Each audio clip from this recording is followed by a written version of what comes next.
Bonjour et bienvenue sur les ateliers de Nelly. Aujourd'hui, je vous propose de faire ce qui me semble être la petite boîte la plus simple à confectionner qui existe. Nous allons prendre un petit peu ce que nous avons sous la main comme matériel pour la décorer et nous allons obtenir une petite boîte super sympa qui fera beaucoup plaisir à la personne qui va la recevoir. Allez, c'est parti! Je commence par découper un carré de carton blanc de 14,5 par 14,5 cm. J'ai pris le papier épais parce que je pense qu'il tient mieux à la pliure. Le carton normal, basique, murmure blanc, peut également faire, mais il sera un petit peu plus flexible. Ce carré, je vais utiliser mon massicot pour le plier à 2,5 cm, 6 cm, 8,5 cm et 12 cm. Ensuite, je le pivote d'un quart de tour et je plie à nouveau à 2,5 et 12 cm. Et voilà ce que ça donne.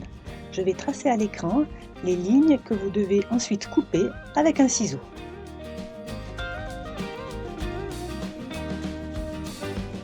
C'est super facile.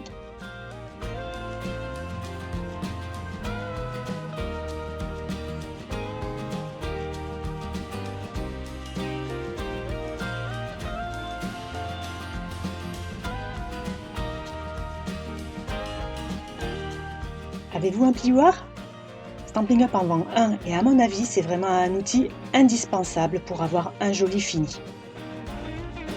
Comme d'habitude, pour vous faciliter la vie, je vous mets en barre de description la liste des produits que j'ai utilisés et qui proviennent de chez Stampin' Up. N'hésitez pas à m'envoyer vos questions, je serai vraiment ravie de vous répondre. Et à ce stade, on peut déjà voir notre petite boîte se monter. Avec une règle, je vais repérer le centre d'un des côtés pour pouvoir perforer avec une petite perforatrice ronde. La boîte sera ainsi beaucoup plus facile à ouvrir. Au niveau des entailles que vous avez fait sur le côté, vous avez des morceaux qui sont larges et des morceaux qui sont un petit peu moins larges. Je vais couper légèrement les bords des morceaux qui sont moins larges. Ça n'est pas indispensable, mais ça permet d'avoir un plus joli fini. Je colle ensuite les bords de ma boîte comme sur la vidéo.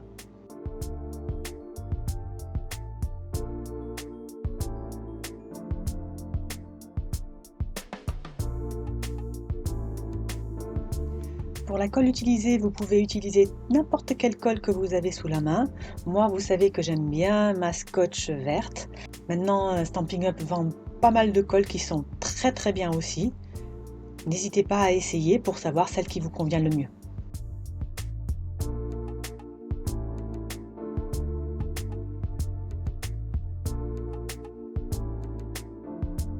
J'ai utilisé une base blanche parce qu'il s'agit d'un basique qu'on a toutes dans nos ateliers. Je pourrais ainsi faire une décoration très colorée.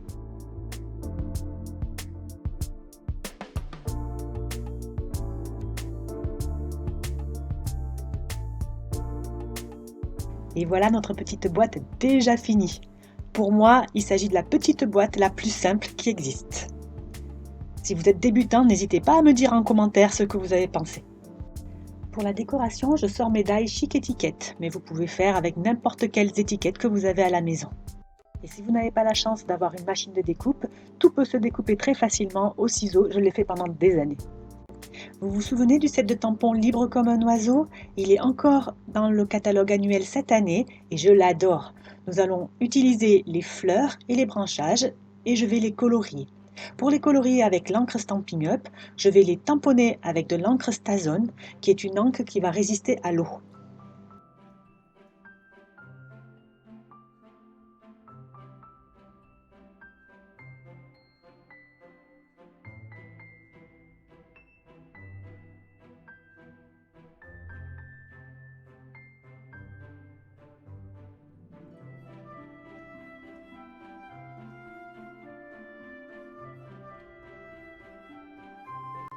Pour colorier, là encore rien de plus simple. J'utilise mon pad d'encre souffle d'écume et j'appuie dessus pour faire tomber l'encre dans le couvercle. Je me sers ensuite d'un feutre aqua painter pour aller prendre cette encre dans le couvercle et décorer mes feuilles. J'adore colorier moi-même mes motifs. Ça n'est peut-être pas votre cas ou bien vous débutez, vous n'avez pas le matériel nécessaire. pas de panique, Stampin' Up vend également des sets de tampons qui ne sont pas que le contour des motifs, mais qui font aussi l'intérieur. Il vous suffit donc d'utiliser un set de tampons comme celui-ci pour pouvoir faire vos décorations. D'ailleurs, si vous êtes intéressé et que vous n'avez pas de catalogue à la maison, envoyez-moi un petit message sur mon adresse mail et je me ferai un plaisir de vous en envoyer un gratuitement. Mais je discute et j'ai déjà fini de colorer mes petites fleurs. Il ne me reste plus qu'à les faire sécher quelques minutes et à les découper. Pour ça encore, rien de plus simple, je sors mes petits ciseaux et voici ce que ça donne.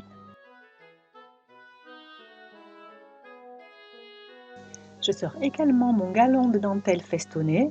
Vous savez que je l'adore, je l'utilise tout le temps. Et allez, c'est parti pour la décoration. Je commence par coller le galon sur l'étiquette la plus grande.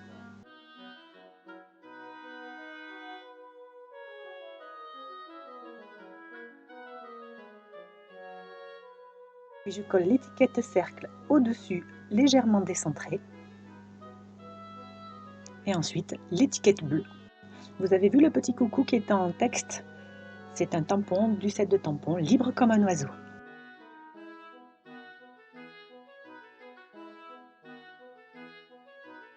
Je vais ensuite rajouter des branchages tout autour, mes fleurs, et il me suffira de coller cette grande étiquette sur ma boîte.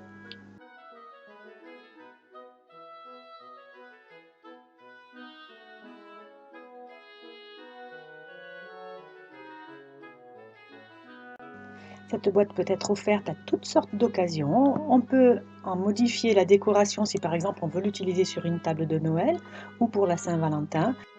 Ou encore on peut la remplir de bonbons et l'offrir pour Halloween. Moi, j'ai fait une petite fête récemment avec quelques amis. J'ai fait des petites boîtes semblables et je les ai remplies de carambars. J'espère que cette vidéo vous a plu. Si c'est le cas, n'hésitez pas à vous abonner et à me mettre un petit pouce en l'air.